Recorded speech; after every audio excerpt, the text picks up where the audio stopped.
बिस्मिल्लाहिर्रहमानिर्रहीम। आप देख रहे हैं मुबश्शिर लुकमान चैनल। और ज़ेलेंस्की का मोदी को थप्पड़। इंडिया ने पाकिस्तान पे नया वाटर बम चला दिया। इतवार को एक बार फिर इंडियन हाई कमीशन ने वजारत खारजा को इतला दी है कि दरियाए सतलुज में नया सैलाबी रेला आ रहा है। सतलुज, ब्यास, रावी और चनाब बॉर्डर क्रॉस करके सीधे पाकिस्तान नहीं आ धमकते, बल्कि ये भारतीय डैम से गुजर के हमारे यहाँ पहुंचते हैं। इन डैम से पानी की एक एक बूंद का हिसाब किताब रखा जाता है, लेकिन इंडिया ने कभी ये डेटा हमारे साथ शेयर नहीं किया। कभी हमें ये इतला नहीं दी कि किस दरिया में पानी की आमद कितनी है, अखराज कितना है।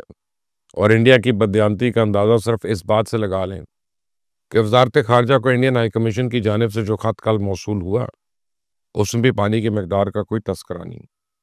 सिर्फ इतना बताया गया कि पानी आ रहा है, ये नहीं बताया इसकी मकदार कितनी है।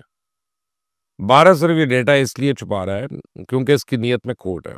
भारत इस सैलाब गर्दी के जरिए पाकिस्तान में तबाही फैलाना चाहता है। हमारी ज़मीनें, हमारी फसलें दरिया बुर्द करना चाहता है। हमारे किसान को बेघर और बदहाल करना चाहता है।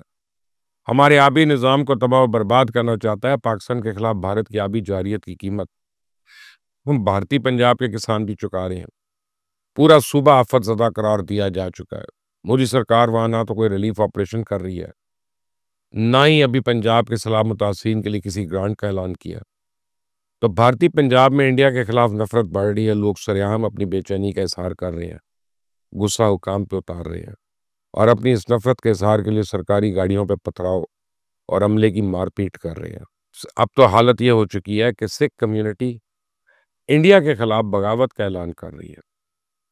चंडीगढ़ से लेकर अमृतसर और फिरोजपुर तक भारतीय पंजाब से रोजाना ऐसी कई वीडियोस आ रही हैं जिनमें लोग ये कहते दिखाई देते हैं कि उन्हें रिलीफ के नाम पे भारत से कोई इमदाद नहीं चाहिए। बस भारत हमारी जान छोड़ दे, हमें आजाद कर दे। सुने जरा।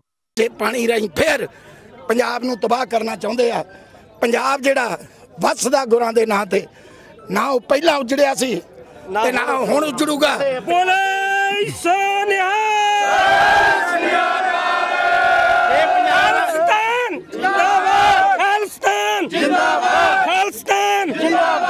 भारतीय पंजाब में पाए जाने वाला यह इश्तियाल और गम गुस्सा बेबुनियाद नहीं है।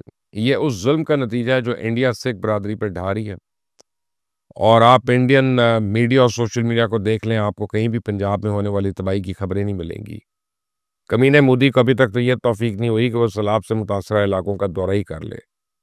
आरएसएस खुद को एनजीओ कहती है, लेकिन इसके सरबराह मोहन भागवत ने एक बार भी पंजाब में रिलीफ ऑपरेशन शुरू करने की बात नहीं की है। इंडिया की सिविल सोसाइटी अपनी सेकुलर रवायात में बड़ा फख्र करती है, लेकिन आप इंडिया के शायर, अदीब, सहाफ़ी सबको देख लें, किसी ने सैलाब मुतासरीन के लिए कोई आवाज़ नहीं उठाई है। बॉलीवुड ने तो बेहसी की इंतहा कर दी है। सलमान खान, आमिर खान, सैफ अली खान, शाहरुख खान, किसी ने सैलाब में डूबे पंजाब के दौरे की जहमत नहीं की। किसी ने पंजाबियों के लिए कोई आवाज़ नहीं उठाई। कोई उनकी मदद के लिए अमृतसर, लुधियाना या चंडीगढ़ में नहीं पहुंचा। आपने स्क्रीन पर करीना कपूर को देख सकते हैं। आप अंदाजा करें कि इस अदाकारा का आधा मुल्क सैलाब में डूबा हुआ है और वो लंदन की सड़कों पे चंद टकों की खातिर ठुमके लगा रही है।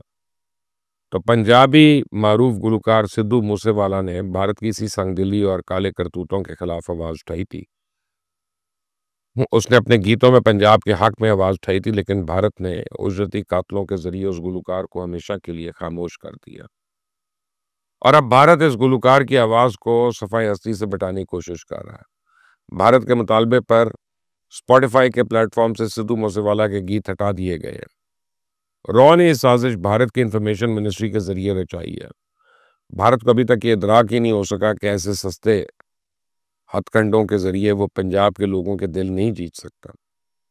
सिद्धू मूसेवाला ने पंजाब के लोगों के गीतों के जरिए एक नई सोच दी थी।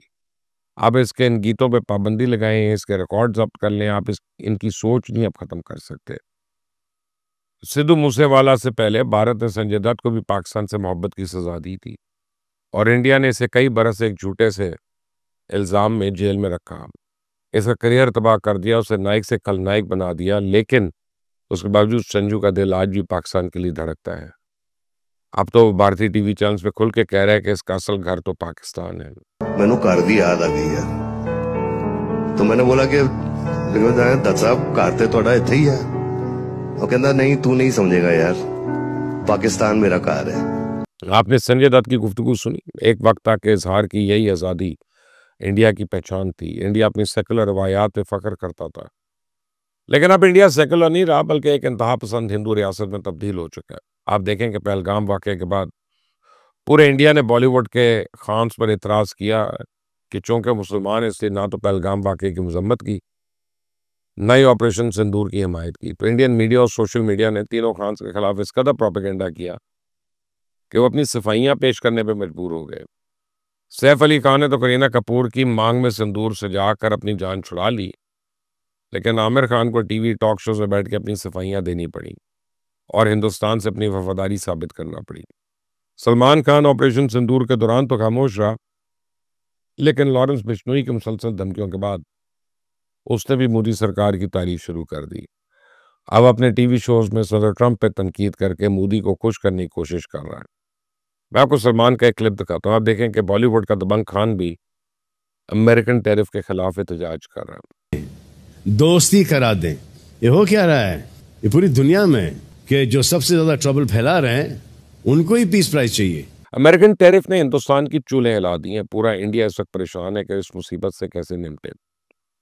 शैतान मोदी की सिंगापुर और यूएई की मार्केट पर गहरी नजर है। दूसरी तरफ वो अमेरिका से मुज़ाकरात की भीख भी मांग रहा है। आगे जो सदर ट्रंप मोदी को अभी भी अपना दोस्त मानते हैं, लेकिन उसे जलील करने का मौका नहीं जाया करते। मोदी के सालमी जलालत को देखते हुए अब दुनिया का कोई मुल्क इसकी इज्जत नहीं करता। ये शैतान अपने साथ भारत को भी पूरी दुनिया में जलील करवा रहा है। आप देखें कि यूक्रेन का प्रेसिडेंट ज़ेलेंस्की, जिसे पूरी दुनिया में कोई संजीदा नहीं लेता, वो भी अब इंडिया पर मजीद पाबंदियां लगाने की बात कर रहा है। ज़ेलेंस्की का ख्याल है कि कमीना मोदी लातों का भूत है, बातों से नहीं मानेगा। इसे ट्रंप इंतजामिया से मुतालबा कर रहा है कि 50% टैरिफ काफ़ी नहीं है, बल्कि इसके साथ साथ इंडिया पे इजाफी कस्टम ड्यूटी भी आयद की जाए।